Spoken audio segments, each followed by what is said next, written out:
সুপ্রভাত সবাইকে। তোমরা সবাই কেমন আছো? আশা করি সবাই ভালো আছো, আমিও ভালো আছি। আজ মঙ্গলবার, আজ এই সকাল থেকে আমি এই ব্লগ করা শুরু করলাম। এখন বাজে 7:15 নাগাদ। তা মেয়েকে আমি এখন স্কুলে দিয়ে আসছি। আমাদের এই ক্লাবের পাশে একটা স্কুল আছে, তরঙ্গবালা শিশু নিকেতন, সেই স্কুলে আমার মেয়ে পড়ে। তাই মেয়েকে দিয়ে এখন আমি আবার বাড়ি যাচ্ছি। এই মায়েদের সাথে সবার সাথে গল্প করতে করতে বাড়ি যাচ্ছি। গল্প করতে করতে কী হয়, একটু গেলে পরে একটু সকালের হাঁটাটাও হয়, মর্নিং ওয়াকও হয়, মায়েদের সাথে একটু গল্পও হয়ে যায়। তা চলো বাড়ির দিকে যাই। এই মেয়েকে এখন স্কুলে দিয়ে এলাম, এখন গিয়ে বাড়ির কাজকর্ম করব। তারপরে আবার 10টার সময় আবার মেয়েকে আনতে যেতে হবে। চলো তাড়াতাড়ি করে আমরা এখন ঘরের কাজকর্মগুলো করে নিই। তোমরা সবাই আমার সাথে থেকো। তো চলো, তো সবার আগে আমি বিছনাবাটিটা গোছাতে শুরু করলাম। বিছনাবাটি গোছাচ্ছি। তারপরে আস্তে আস্তে একটু ঘর ঝাড় দেবো, উঠান ঝাড় দেবো। তারপরে বাসন আছে, বাসন মাজবো। আমার একটু দোকানে যাওয়ার কথা ছিল, জন্য আমি আর আমার ড্রেসটা চেঞ্জ করিনি। তা চলো তাহলে তাড়াতাড়ি করে নিই।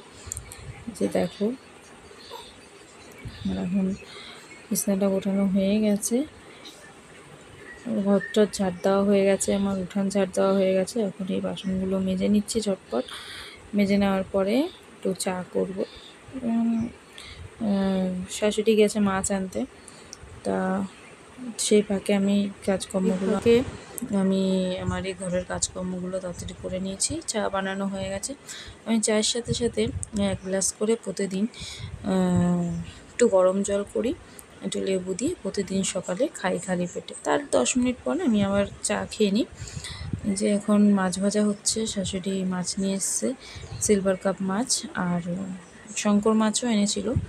তা শঙ্কর মাছটা আজকে রান্না হয়েছে, সিলভার কাপ মাছটা ভেজে রেখে দেওয়া হয়েছে পরের দিনের জন্য। কেননা ফ্রিজে রাখলে না মাছটা পরের দিন ভাজলে না, ভেজে খেলে পরে কেমন যেন একটা ভেতরে একটু কাঁচা কাঁচা থেকে যায়, ঠিক ভালো লাগে না। তা চলো, যে চালটা ধুয়ে এখন ভাতটা বসিয়ে দিলাম আমি। তারপরে মেয়েকে আনতে যাব। বাজে 10:15। তা আমার মেয়েকে আনার সময় হয়ে গেছে। তো চলো তাহলে আমার মেয়েকে নিয়ে আসি চটপট করে। এই যে বললাম মেয়েকে আনতে যাব, তো আমি বেরিয়ে গেছিলাম। তো দেখি আমার দেওর বাজার করে চলে এসেছে।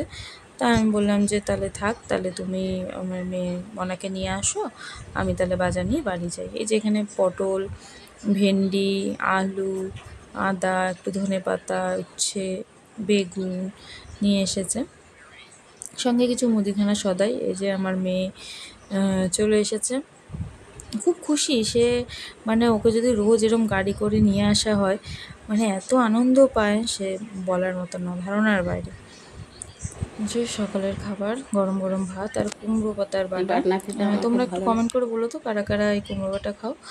তা এই যে শাশুড়ি এবার রেডি হয়ে কাজে যাচ্ছে, তা একটু টাটা করে দিলাম। আমার মেয়ে তো প্রত্যেক দিন এরম শাশুড়ি কাজে গেলে পরে টাটা করে।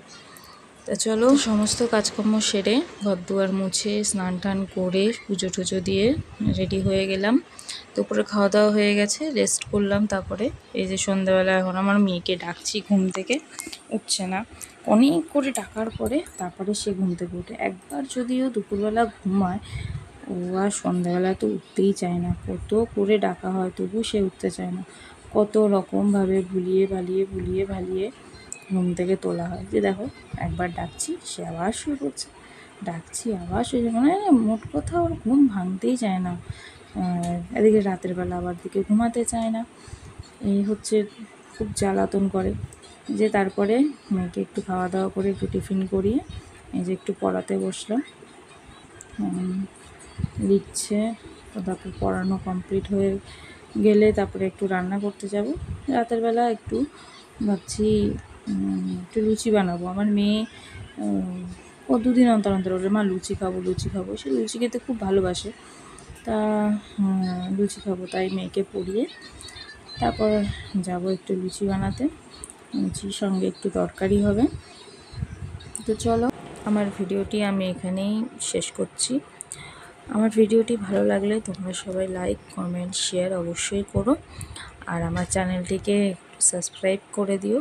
তোমরা সবাই ভালো থেকো, সাবধানে থেকো, সুস্থ থেকো। আমার ব্লগটি আমি এখানেই শেষ করলাম।